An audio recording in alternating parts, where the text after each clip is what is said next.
Bom dia a todos. Hoje, quarta-feira, 7 de abril de 2021, estamos na oitava da Páscoa. O Evangelho é de São Lucas, no capítulo 24, versículo de 13 a 35. É um texto longo, mas muito bonito. Fala dos discípulos de Emaús e de como eles reconheceram o ressuscitado ao partir o pão.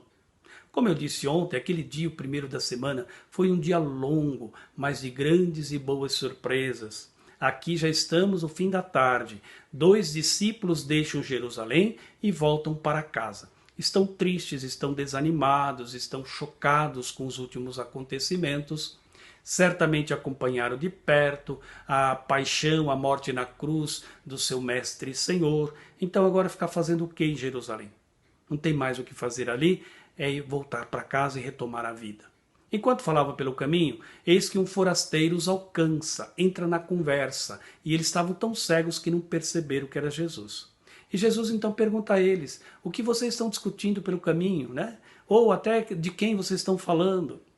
Um deles, chamado Cleofas, toma a palavra e diz, tu és o único peregrino em Jerusalém que não sabe o que aconteceu lá nesses dias com Jesus, o Nazareno, aquele profeta poderoso em obras e palavras diante de Deus e diante de todo o povo? Nossos chefes o entregaram à morte e o crucificaram. E nós que esperávamos que fosse agora o momento em que ele iria libertar Israel, olha o que aconteceu. Já faz 3 dias que tudo isso aconteceu. É bem verdade que algumas mulheres do nosso grupo, elas foram ao túmulo logo cedo, encontraram a sepultura vazia e não viram ele lá. Chamaram alguns dos discípulos dele que foram até lá, constataram aquilo que as mulheres disseram, mas ele ninguém viu.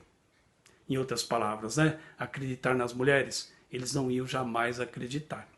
Pois bem, Jesus então toma a palavra e diz, como vocês são sem inteligência e lentos para crer. E ali dá uma aula das Escrituras. Ora, não era necessário que ele passasse por tudo isso. Por quê? Porque desde os profetas, lá em Moisés, enfim, fez uma caminhada histórica com eles, falando das Escrituras, até para justificar aquilo que havia acontecido. E nisso chegaram em Emaús, onde moravam os dois. E Jesus fez de conta que ia mais adiante. Então eles disseram, Senhor, já é tarde, a noite está caindo, fica conosco, né? Tem um perigo da noite, fica aqui conosco, amanhã quem sabe você vai embora. Jesus entrou com eles, sentou-se à mesa, pegou o pão, abençoou, partiu o pão e distribuiu entre eles. E naquela hora a cegueira caiu dos olhos deles e eles reconheceram Jesus. E Jesus sumiu da frente deles.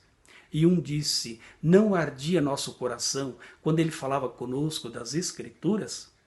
Imediatamente deixaram ali, voltaram para Jerusalém às pressas, foram contar para os discípulos que estavam lá o que eles realmente tinham visto e como reconheceram quando ele partiu o pão. Olha aqui, meu irmão e minha irmã, que texto mais bonito. Eu acho esse texto mais bonito da oitava da Páscoa.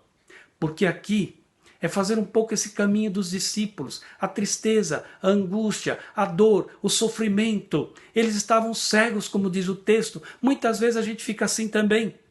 Mas o Senhor entra na nossa vida. Deixemos-nos alcançar pelo Senhor ressuscitado, que também entra na nossa vida para fazer a mudança. Tocar os nossos corações, que a sua palavra faça arder também nosso coração. E que assim como os discípulos de Emaús, possamos reconhecê-lo sempre na partilha do pão, ou ao partir o pão no altar do sacrifício, nos alimentando deste pão de vida eterna, imbuídos desse Espírito novo do ressuscitado, levando conosco a sua palavra, possamos ser para o mundo discípulos fervorosos, discípulos destemidos e corajosos no anúncio da palavra do Senhor. Certos de que ele continua se mostrando, ele continua se revelando em cada gesto de bondade, de misericórdia, de compaixão, sobretudo aos irmãos e àqueles que mais precisam. E somos nós os portadores desta boa notícia. É fácil quando a vida está calma, tranquila, tudo certinho, cada coisa no seu lugar. Mas quando nós somos estremecidos por alguma coisa, aí sim nós vamos testar a nossa fé para ver em quem realmente acreditamos. Estamos vivendo tempos muito difíceis e somos testados constantemente para provar em quem acreditamos. Em quem acreditamos? Olha, eu digo para você com toda sinceridade, não tem outro, é só o Senhor. Que Ele então caminhe conosco no tempo e na história, nos instrua na escola do Mestre e Senhor, e com Ele aprendamos a ser mais irmãos, mais fraternos, mais anunciadores da sua palavra. Tenham todos então um bom dia e que Deus vos abençoe. Pai, Filho e Espírito Santo, desça sobre todos vós e permaneça sempre. Amém.